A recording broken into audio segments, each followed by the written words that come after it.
Hey guys, my name is Noe Alonso and I am a dance professor here on YouTube. Today I just wanted to spend a little bit of time and answer a few questions that I've had on the platforms that I'm sharing my YouTube videos to, and just generally reintroduce myself because this week I'm going to take a little bit of a break and go over questions that you guys have, as well as going over the timings in the American styles of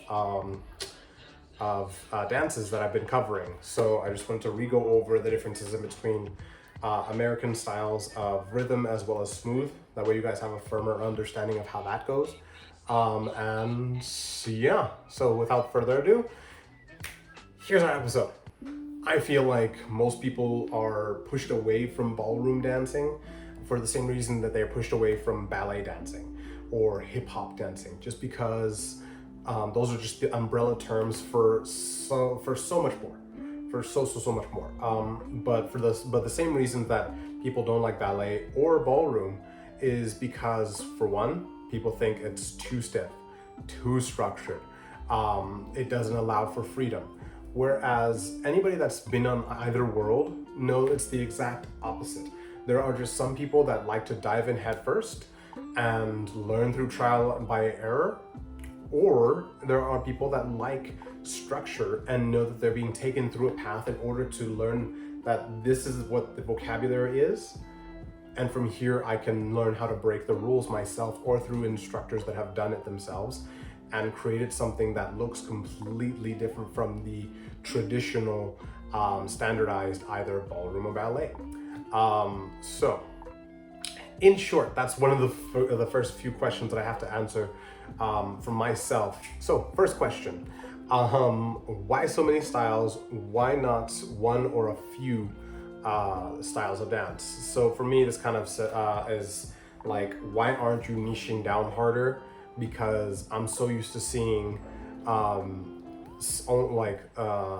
dancers that only dance swing, dancers that only dance salsa, dancers that only dance bachata. And I'm gonna take this from Frankie Manning and from everybody that dances at the Savoy Ballroom Dance Studio, is that a lot of the times dancers get famous for one particular style of dance, but not everybody knows that they're also training like 6 to 8 hours out of the day in multiple different styles, because that's what ballroom dancing generally gets you, is that you learn technique and form from other styles of dancing and learn to appreciate when and where those styles of dancing are appropriate. So like, if you want to dance hustle, for one, you wouldn't want to dance hustle at a country bar, because like disco dancing and country dancing are two different things. But could you make it work? Who knows? Maybe there's a mixtape out there that I don't know about. What made you interested in dancing? This is part of my origin stories, I guess. I got interested in dancing because it was one of the first times in my life where I felt like there was a drive. I felt like there was a spark. Like, it wasn't something that instantaneously happened. No, it was very like, in the beginning, I signed up for an American ballroom class and I only knew one dance, cumbia. And I had my goal there and I wanted to learn to dance cumbia. But I ended up learning how to dance salsa, merengue, bachata, cha-cha, and salsa rueda, which I thought was cool at the time. Since then, I've continued to grow my vocabulary in dance. And that's pretty much what I found myself as, like, turning from a beginner to an enthusiast to turning professional, is that when I was turning into a professional in dancing, I figured out that what a lot of dancers had edges on other dancers was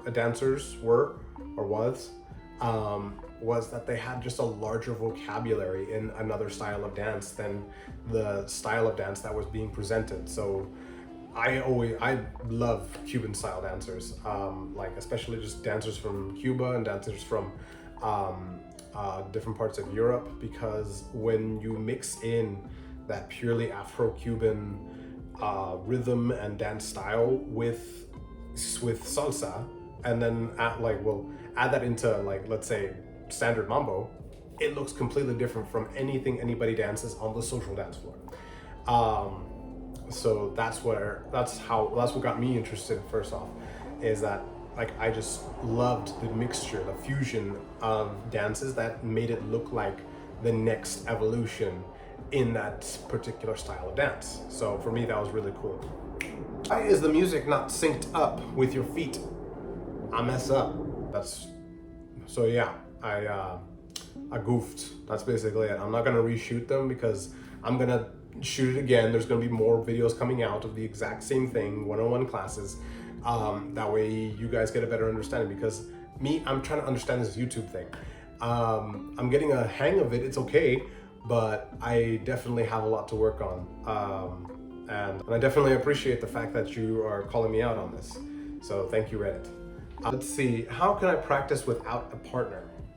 So what I'm teaching is here on the channel, and as you probably already know from seeing some of my videos, is that there are a bunch of different dance styles that I teach, and I am teaching them all just by myself. I'm doing both the leader as well as the follow portions of most of these dance styles, so that way you can practice your own footwork. Learning partnership dancing, you can learn how connection works with partners. So the way I think about partnership dancing is that you have your footwork, the frame, and then the connection, and then putting that together to music. Those are the basic fundamentals, and that's usually what's covered in beginner levels, is that you work on your footwork, and that's something that you're going to constantly need to be working on anyways.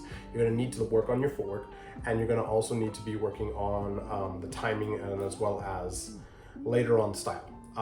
There are many trees in which you can go into how to critique dancing, but what you always want to focus on first is your footwork, the timing, and then working on frame and connection after.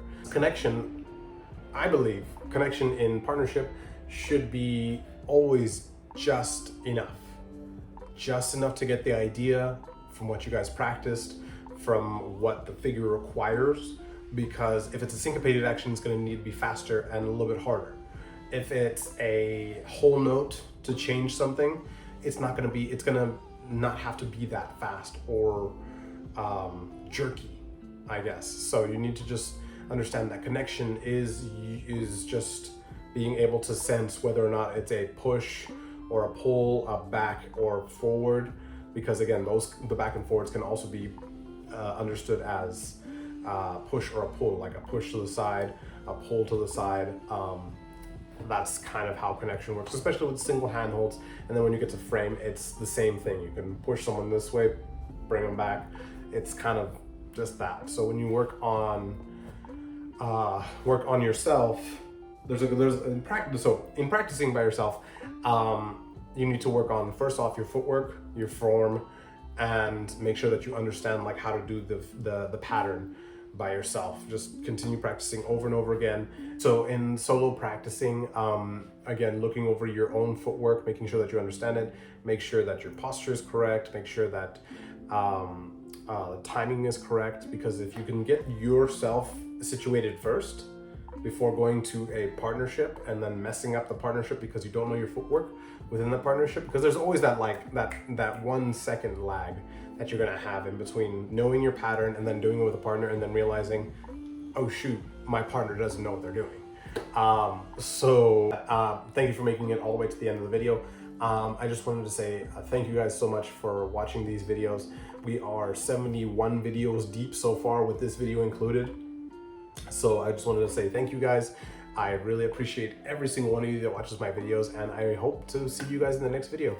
The next 2 videos I'm going to be covering the timing for both rhythm dances. So I'm going to go very quickly over 5 dances in rhythm, and then the 4 dances in smooth. So that way you guys have a better understanding of how to put step with the music, okay? So hopefully you guys enjoyed this episode, and I will see you in the next one.